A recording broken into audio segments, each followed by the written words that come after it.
For 3 years, Savannah believed Colette Hardin had lost her mind. The story her brother told the press was a good one. A beloved younger sister, the grief of losing their father, a breakdown no one had seen coming.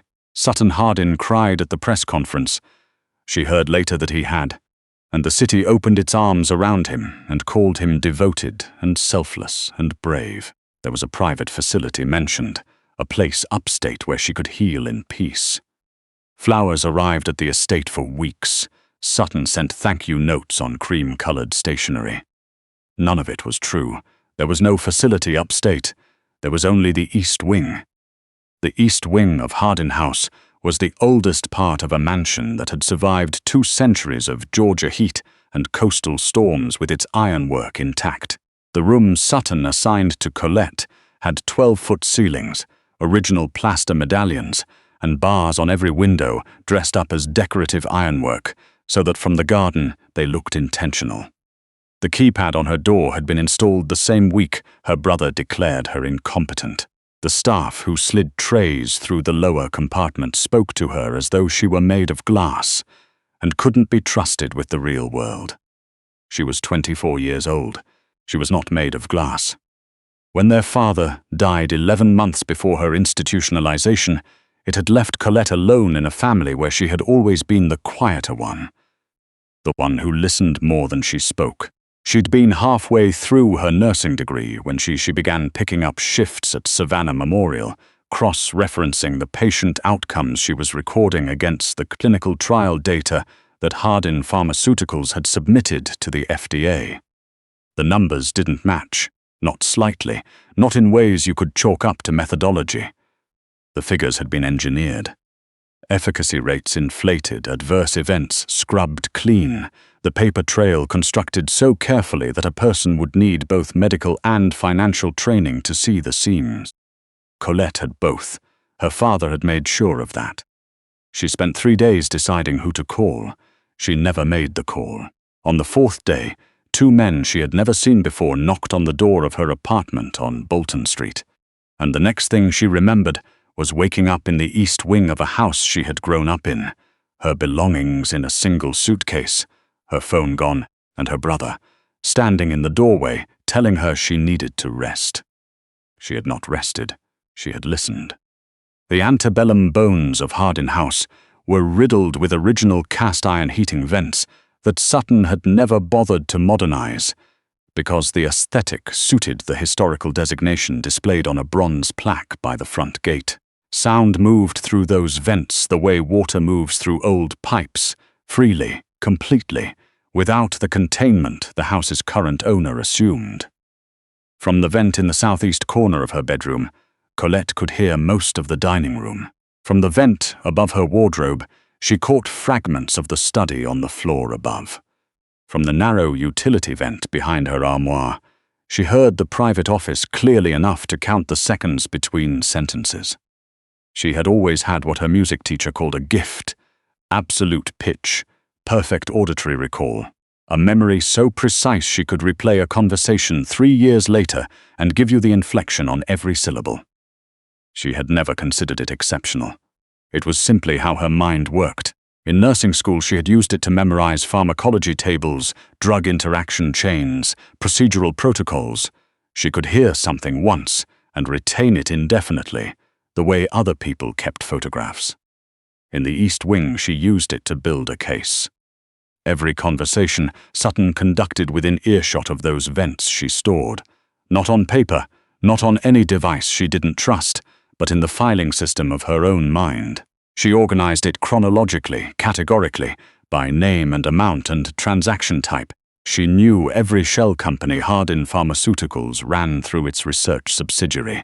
She knew the fee structure Sutton had negotiated with the Farr organization, whose laundering pipeline used falsified clinical trial expense accounts to move money through legitimate pharmaceutical infrastructure and out the other side clean.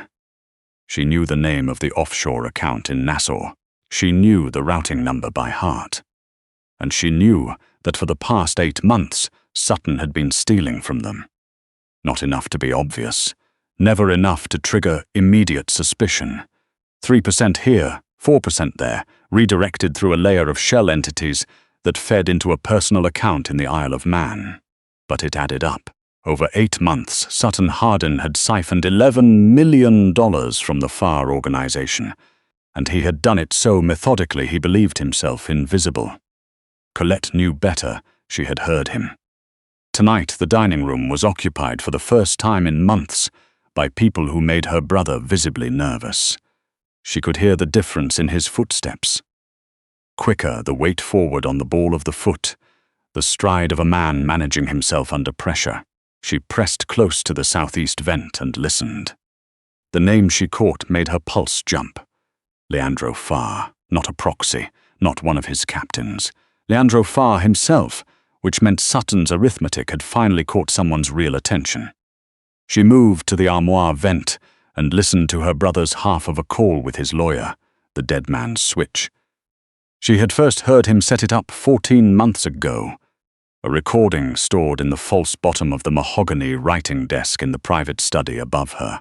If the device wasn't reset by code every 30 days, it would transmit automatically to 3 separate federal authorities.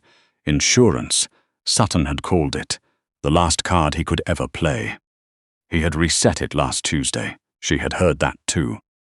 Colette went back to her bed and sat with her hands folded in her lap and waited to see what the night would become. It became more than she had expected. She heard the dinner begin. She heard Leandro Farr's silence, which was apparently louder than Sutton's words, because her brother's voice climbed in register even through 2 walls and 30 feet of corridor. Then she heard the scrape of a chair. Footsteps moved away from the dining room, not toward the guest powder room, not toward the kitchen, through the central corridor, past the formal parlor, past the portrait gallery, into the east wing hallway. They slowed outside her door, then stopped. Colette reached under the edge of her mattress and closed her fingers around the surgical scalpel she had taken from a medical kit years ago, before Sutton thought to stop leaving her anything with an edge. She stood. She moved to the far wall between the window and the armoire, where the angle of the doorway would give her 1 additional second if she needed it. She was a nursing student. She had never hurt anyone in her life.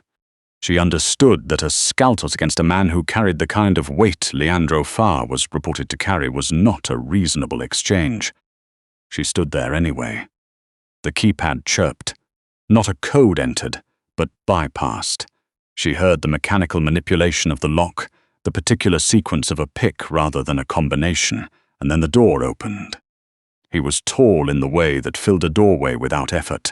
Dark suit, no tie, the top button of his shirt undone. A man who was precise about most things and had decided this was not one of them. He had dark hair and the kind of stillness that wasn't passivity but its exact opposite. He held a matte black sidearm at his hip, not aimed yet but present. His eyes found her across the room immediately. "Who are you?" His voice was low, not loud, the kind of quiet that had learned it didn't need volume to be heard. "I live here," Colette said. Her voice came out steadier than she felt, "whether I want to or not." He looked at the room, really looked. The barred windows dressed in their decorative ironwork, the tray slot in the door, the absence of anything personal on the surfaces, the single narrow shelf of medical textbooks and music theory workbooks she had worn to softness with rereading. Something moved behind his eyes. He raised the weapon, not at her chest, lower, a warning position, an invitation to reconsider. "Drop it," he said. "You're here because the money is wrong," Colette said. She did not drop the scalpel. $11 million wrong, over 8 months, through a layered shell structure feeding into a personal account in the Isle of Man. You came because your own analysts couldn't locate the leak, and Sutton convinced you it was market variance. It isn't. The weapon stayed where it was. His expression didn't change exactly, but the quality of his attention shifted. She felt it the way you feel the weather change before the rain arrives. "How do you know that number?" Leandro said. It wasn't quite a question. "Because I heard him set it up." She held his gaze. "I've been in this room for 3 years.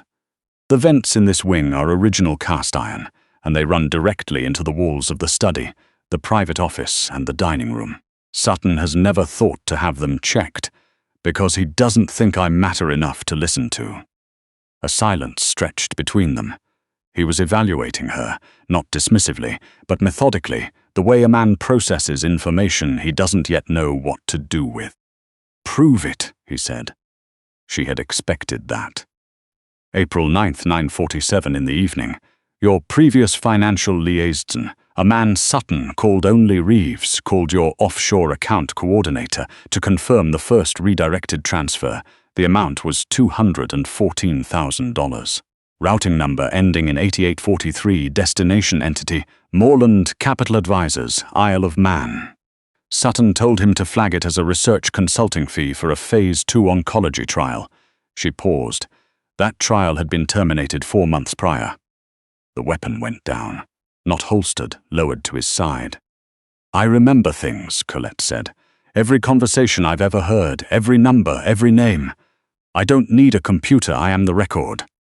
Leandro Farr crossed the room in a way that was neither slow nor rushed, and when he stopped, he was close enough that she had to look up to hold his gaze.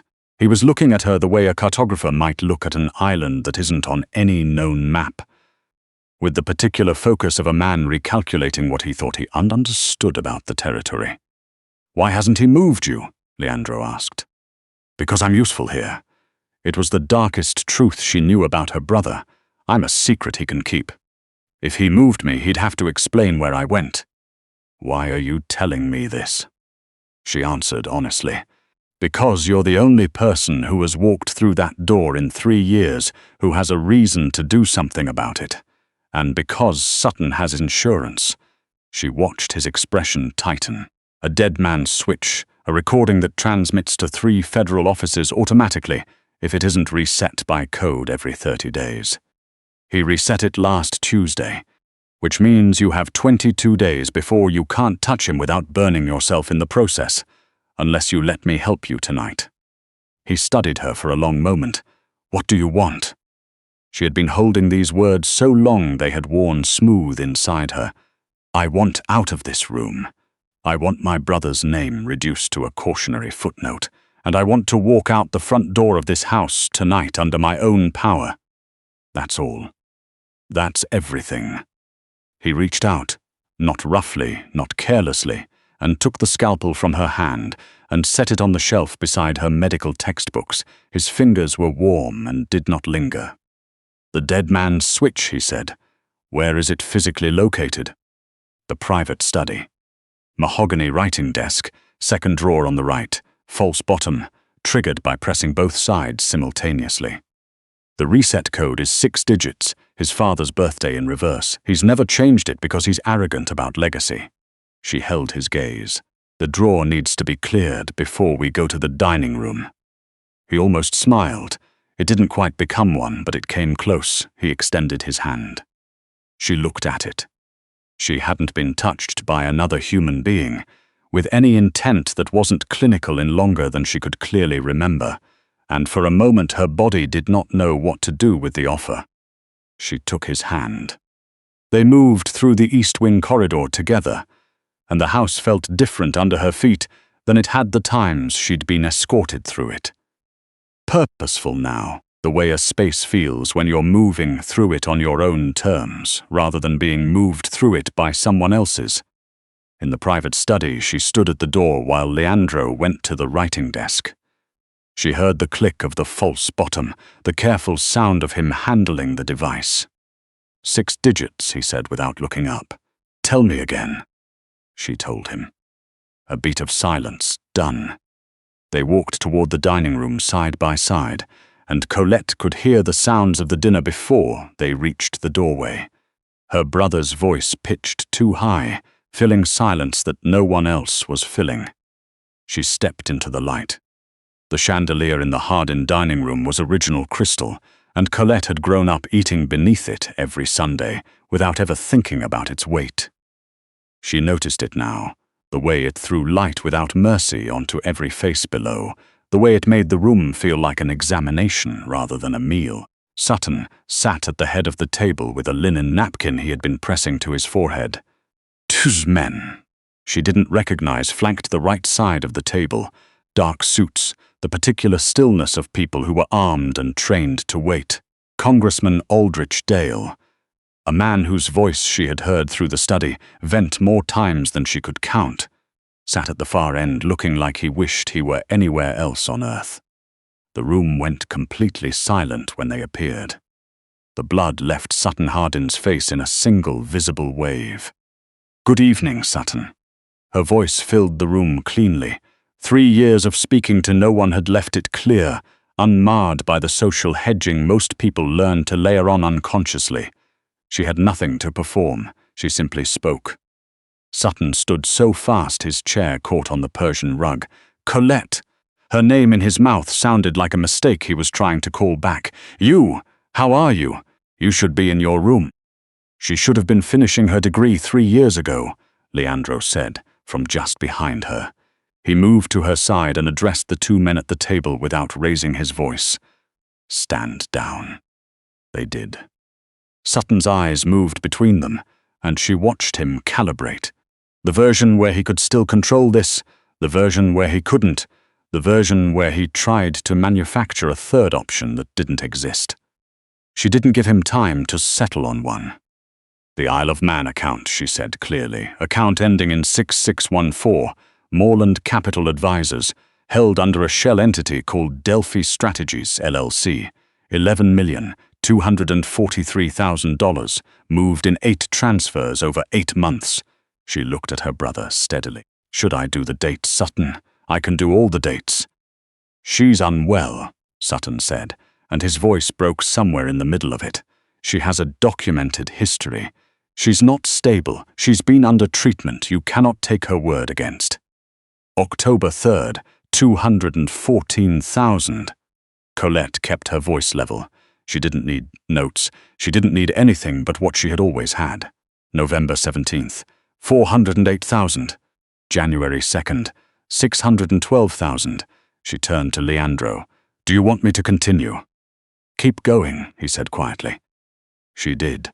All 8 transfers, date, amount, routing number, destination entity. The cover invoice Sutton had used to bury each one in the pharmaceutical expense reports. She spoke without hesitation, without reference to anything external, pulling 3 years of her brother's crimes out of the air with the same calm she would have used to recite a patient's medication history. One of Leandro's men typed quickly on his phone, cross-checking what she said against something on his end. He looked up and gave Leandro a single nod. Confirmed. Sutton's composure came apart at the seams. He came around the table faster than she expected. She had never thought of her brother as a physical threat because he had never needed to be one. His face gone past red into something ugly and unmanaged. His hand reached for her. Leandro caught Sutton by the arm before he closed the distance. Not a restrained hold, he turned Sutton and put him against the dining room wall with one hand, not gently, and the sound of it cleared the room of everything else. "The lady was speaking," Leandro said. He did not raise his voice, he didn't need to. Sutton sagged against the wall, his shirt twisted in Leandro's grip, his breathing shallow and ragged. He looked at his sister with an expression she had never seen on him before. Not the clinical distance he'd maintained for 3 years. Not contempt, not the practiced sympathy he deployed for public consumption. He looked afraid, genuinely, thoroughly afraid. And somewhere deep in her chest, she felt a weight begin to lift that she had stopped noticing she was carrying. "The dead man's switch has been cleared," she told him. "I heard you tell your lawyer where you kept it 14 months ago. You should have moved me when you had the chance." She held his gaze without difficulty. "Instead, you left me in a house full of walls you never thought to listen through." Congressman Dale rose from his chair, muttered something about needing air, and was quietly intercepted at the doorway by one of Leandro's men, who suggested he remain available. Leandro released Sutton and stepped back, straightening his jacket. He looked at the 2 men flanking the table. "Get him seated." They did. The rest of it was paperwork in the ugliest sense of the word. Sutton wrote down every account number, every routing code, every entity name, every password associated with the Moreland account and the 8 shell structures feeding it. He wrote it all down with the mechanical compliance of a man who understood the conversation was over, and the only remaining variable was his own degree of discomfort. His hand shook. The pen scratched against the paper in the otherwise silent room. When it was finished, Leandro came to stand beside her. "There'll be an anonymous submission to the FBI's Financial Crimes Division by morning," he said, his voice pitched for her alone. "The clinical trial fraud, the tax irregularities, the Isle of Man account. Enough to put him in front of a federal grand jury by the end of the month." He looked at her. "That satisfies what you asked for." "More than satisfies," she said. Sutton sat at his own dining table, hollowed out, and did not look at her again. "Then, we're done here." Leandro offered her his arm, with the ease of a man who had done it 1,000 times in 1,000 different rooms, and also with the particular quality of someone who understood exactly what he was offering and had decided to offer it. Colette took his arm. She had walked the length of Hardin House's main corridor hundreds of times as a child, had run it as a teenager, had been escorted through it for 3 years with the careful supervision of someone who couldn't be trusted with unsupervised movement in her own home. She walked it now without supervision and felt the difference in every step. The way the house felt smaller than it had when she was being managed through it. The way the front door looked ordinary rather than unreachable. Leandro opened it. She stepped out. Savannah in August hit her like a held breath releasing. The humidity first, warm and thick, and laced with something blooming she couldn't immediately name. Jasmine, maybe, or the magnolias along the south garden wall, something that had been producing fragrance for 3 years without anyone who needed it to notice. Then sound, crickets, the low horn of a riverboat somewhere out on the water, the quiet tick of the city settling into its evening. Then the sky, overcast, no stars visible, but lighter than anything she had seen from behind glass and ironwork in years, that particular grey-orange ceiling that meant a living city was underneath it. She stopped on the top step. She breathed. She was aware of Leandro stopped just behind her. Aware of the fleet of dark vehicles idling in the circular drive. Aware that this pause was costing him something in terms of schedule and efficiency, and the cultivated stillness he seemed to maintain as a professional necessity. She was aware of all of it and could not move any faster than she was moving. He did not hurry her. The moss hanging from the live oaks along the drive shifted faintly in air. She couldn't feel on her skin, and she stood on the top step of Hardin House and let the night come to her one layer at a time until she was certain she was still inside her own body. "Where are we going?" she asked, when she had taken enough of it to feel like herself again, or like whoever she was going to be from here on, which was not exactly the same person. Leandro came to stand at her side. He looked out at the convoy, at the trailing moss, at the ironwork gate standing open at the end of the drive. "There's a house in Charleston," he said. "Quiet. Well-staffed. You'll have your own space, your own schedule, access to whatever you need to finish your degree." He paused. "There's also a position if you want one. I've had a gap in my operation for 2 years that someone with your particular skill set would fill very well. You want to hire a woman who's been locked in a room for 3 years to listen through walls for you. I want to hire the woman who dismantled her brother's entire financial infrastructure in front of a room full of armed men using nothing but her own memory and about 12 minutes of conversation."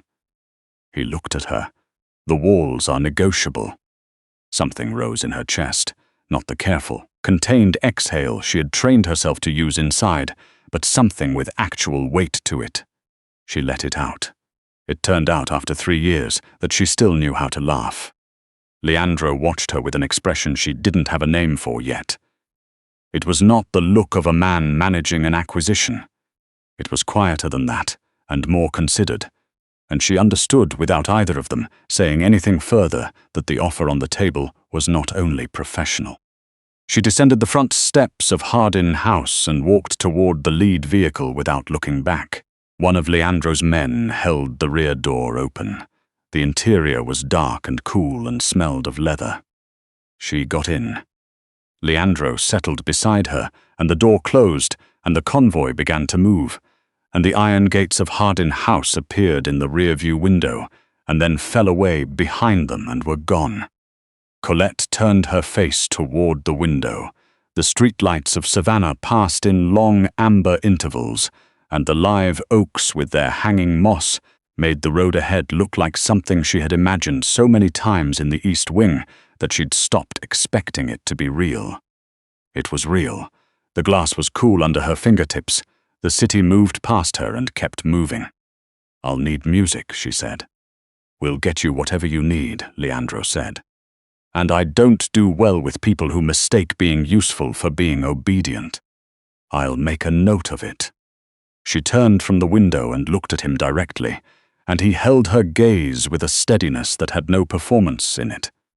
No adjustment, no faint condescension, none of the careful management she had watched people aim at her for 3 years.